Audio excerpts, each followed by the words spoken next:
In March of 2023, the NRL was introduced to a new club, the Dolphins, the beginning of a new season for the NRL with over 200 games throughout the season. And that season has come to an end. It is now time for one of the most exciting times of the year. It is finals football time. Unfortunately, the Parramatta Eels will not be there, but there are plenty of clubs trying to claim the big prize. In this video, I'm going to be speaking about from 1 to 13, every position, as well as a couple honourable mentions, my NRL 2023 Team of the Year.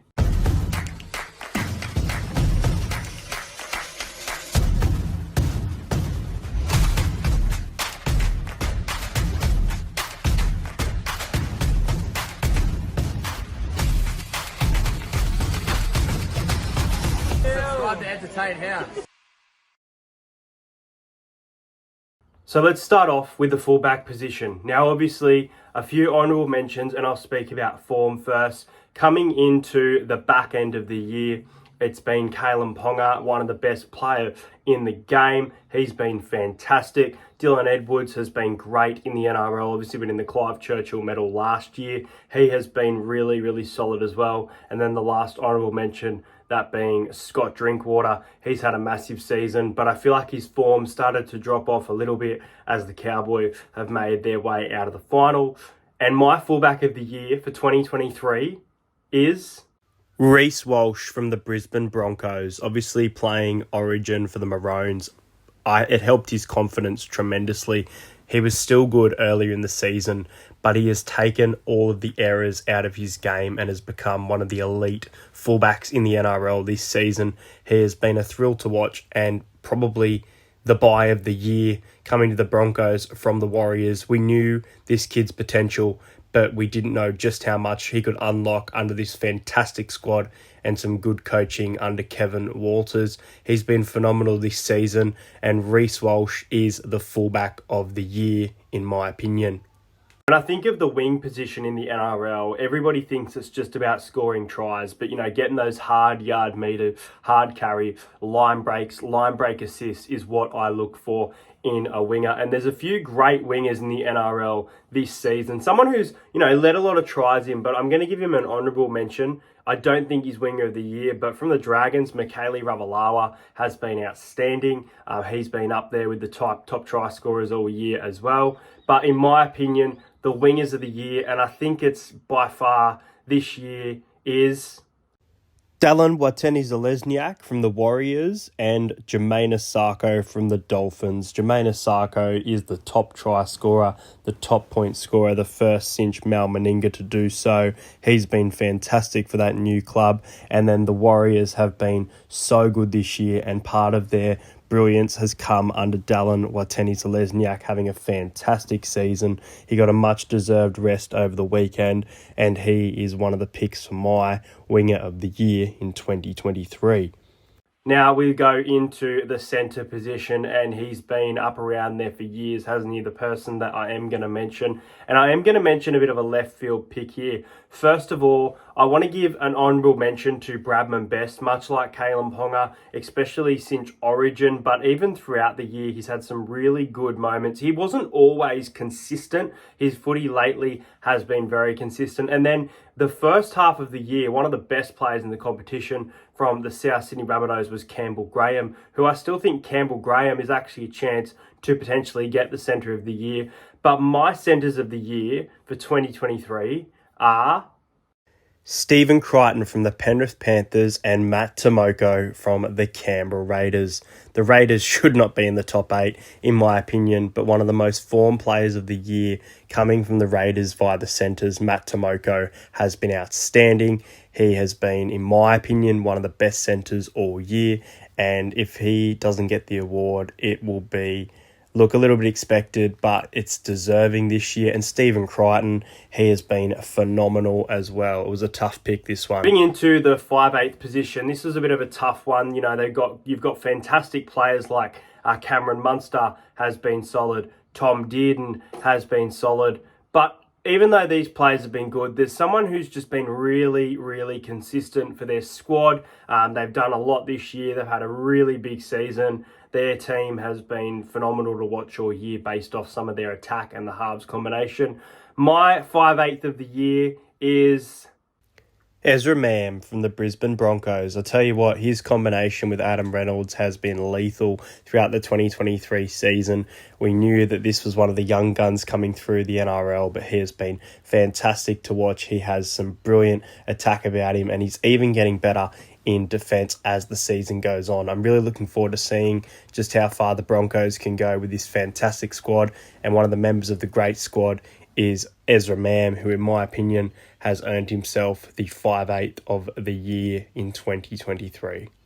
The halfback of the year, look, I think this is by a long shot. I think that for his age, he's aging like fine wine right now. He is trying to deliver a club that no one expected from anything to potentially win a premiership, their first premiership this year. They're in a great position to do so as well. Nathan Cleary has been outstanding for the Penrith Panthers, especially in the back half of the season since he's come back from, I think, 6 weeks out. Adam Reynolds has been fantastic as well. But I cannot not give the halfback of the year in 2023 to Shaun Johnson from the New Zealand Warriors. He is absolutely up there with the Dally M medal. Reece Walsh getting suspended means that he can't get it. Payne Haas could be another front runner. But Shaun Johnson's form, man, has been so good. Man of the match performances all year, leading the Warriors to a top 4 spot. He is the halfback of the year by a long shot. Next up, we move into the prop position. I do want to give a massive honourable mention to someone who was in the New South Wales Blue, someone who is within the top 8. He has made the jersey his. He was originally a utility player, but I think he's really made the jersey his at the moment. The honourable mention is from the Newcastle Knights to Jacob Saifiti. He's been in fantastic form, especially coming into this final series. He has been one of the best front rowers in the comp. However, there are 2 people above him for mine, and my props of the year are Payne Haas from the Brisbane Broncos and Addin Fonua-Blake from the New Zealand Warriors. Addin Fonua-Blake, man, has had an awesome season. So has Payne Haas. He's up there again for the Dally M medal. I think he's had an awesome year. He's always the prop of the year. There has been, I think it was last year, I felt like it was undeserving. But this year, it's been deserving, and Addin Fonua-Blake complements him in that position as well. Warriors and Broncos, man, making up a lot of spots on this list, aren't they? Now let's move into the hooker position. Now the hooker of the year for mine, it's a tough one, but I think I know who the choice will be. I want to give a massive honourable mention to someone who's had an incredible year, a team outside the top 8, and I easily think that if not the best player, second best player on the field, and that is Lachlan Croker from the Manly Sea Eagles, man. He's had a massive season. He's played consistent footy. He's made that number 9 jersey his week in, week out. But I am going to give the hooker of the year, you guessed it, it is Harry Grant from the Melbourne Storm, another Origin Maroons player from the Melbourne Storm. They haven't had the greatest season that they've ever had, but you know what? They're in the top 4. Harry Grant has had a lot to do with that. I think he's stepped up this year in some massive moments as well. Harry's had a great season. And he's making that hooker of the year position a regular for him. He's looked great since his debut at the Tigers, and now he's looking like a true threat with the Melbourne Storm.